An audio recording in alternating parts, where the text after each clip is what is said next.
आज 27/4/2024 अखिल भारत हिंदू महासभा ओडिया राज्य शाखार सभापति इंजीनियर रवि नारायण महापात्र दलर राज्य शाखार साधारण संपादक श्री संतोष कुमार मिश्र नाम भुवनेश्वर लोकसभा आसन प्रार्थी भाव घोषणा करिसेंती। प्रकाश ताऊ कि श्री मिश्र 2004 में भुवनेश्वर प्रार्थी भाव लोकसभा निर्वाचन लड़िथिले। निकट भविष्य में ओडिशार अन्य स्थानर प्रार्थी तालिका घोषणा कराजियो बोली राज्य सभापति इंजीनियर रवि नारायण महापात्र जणाइछंती। रवि नारायण महापात्र अखिल भारत हिंदू महासभार ओडिशा स्टेट प्रेसिडेंट 2022 मसीह मत नियुक्त करा से दिन आज पर्यंत हिंदू महासभार सभापति भाव कार्य कर आम चलित निर्वाचन में हिंदू महासभा तरफ प्रार्थी दवापाई आमर सर्वभारतीय सभापति आमको निर्देश दे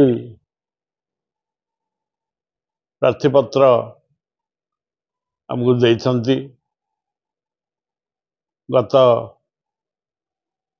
2 तारीख दिन आमको प्रार्थीपत्र देले विधानसभा एवं लोकसभा प्रार्थी देवाई आम से दिन चेष्टा आरंभ करी आमर दलर संपादक संतोष मिश्र को आमर भुवनेश्वर लोकसभा को प्रार्थी करने मनोनीत करिचु।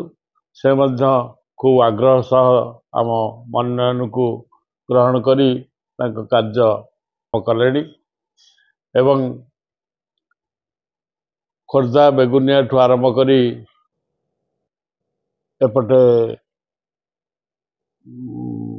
बालियंता बालीपाटना पर्यंत से बुलाबुली करी तांकर समर्थक मान सहित जोगाजोग आरंभ करिसेंती।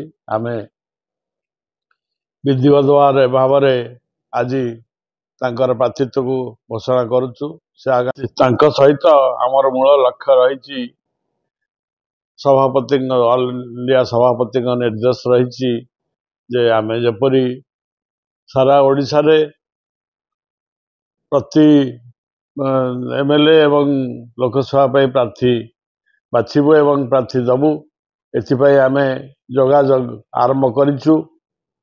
सेथिपाई आमे बालेश्वर भद्रक मयूरभंज गंजाम एवं मालकानगिरी समर्थन आमको मिली आमे से सबूर लोकसभा एवं विधानसभा प्रार्थी दबार योजना रे अच्छु। भुवनेश्वर गंगाधर रथों रिपोर्ट संघर्ष टीवी।